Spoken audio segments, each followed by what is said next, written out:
పెద్దది అంటే కోట్ల మంది ప్రజలు కలిగిన కుటుంబం. ఎంతో మంది ఈరోజు రాజశేఖర రెడ్డి గారిని తలుచుకుంటున్నారు.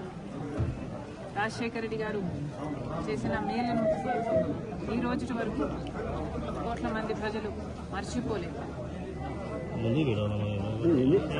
రాజశేఖర రెడ్డి గారు ముఖ్యమంత్రిగా 5 సంవత్సరాలు మాత్రమే ఉన్నారు.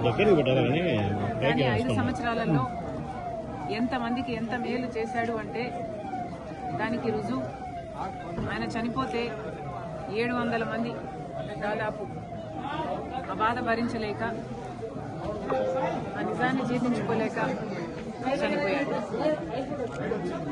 రైతులకి పక్షపాతిగా నిలిచాడు రాజశేఖర రెడ్డి గారు.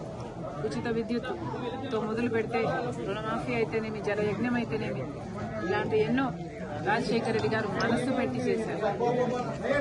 పేద విద్యార్థులు డబ్బు లేని కారణంగా వాళ్ళ చదువు ఆగిపోకూడదు అని, ఆశ చచ్చిపోకూడదు అని ఫీజు రీయింబర్స్మెంట్ ప్రవేశపెడితే ఎంతో మంది డాక్టర్లు, ఇంజనీర్లు అయ్యారు. ఈ రోజు వరకు కూడా ఉద్యోగాలు చేసుకుంటున్నారు. అలాగే ఆరోగ్యశ్రీ ఎంతో మందికి ప్రాణం పోసింది. ఇంకా ఆశ లేదు, చచ్చిపోతాము అనుకున్న వారి ఎంతో మంది జీవితాలను ఆరోగ్యశ్రీ నిలబెట్టింది. ఉచితంగానే పెద్ద పెద్ద హాస్పిటల్, ప్రైవేట్ హాస్పిటల్కు వెళ్లి వైద్యం చేయించుకోగలిగారు. మైనారిటీ రిజర్వేషన్లు అయితేనేమి, ఇలాంటివి ఎన్నో రాజశేఖర రెడ్డి గారికి మాత్రమే ప్రత్యేకం.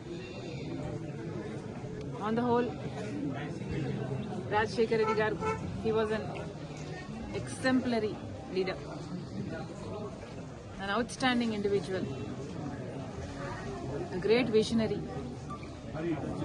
రాజశేఖర రెడ్డి గారు ఇన్ షార్ట్ ఒక లెజెండ్. ఆయనకి మరణం లేదు. మరొకసారి ఈరోజు కోట్ల మంది తెలుగు ప్రజలు ఆయన స్మరించుకుంటున్నారు. ప్రతి ఒక్కరికి రాజశేఖర రెడ్డి గారి కుటుంబం మనస్ఫూర్తిగా కృతజ్ఞతలు చెప్పుకుంటున్నాం. Thank you.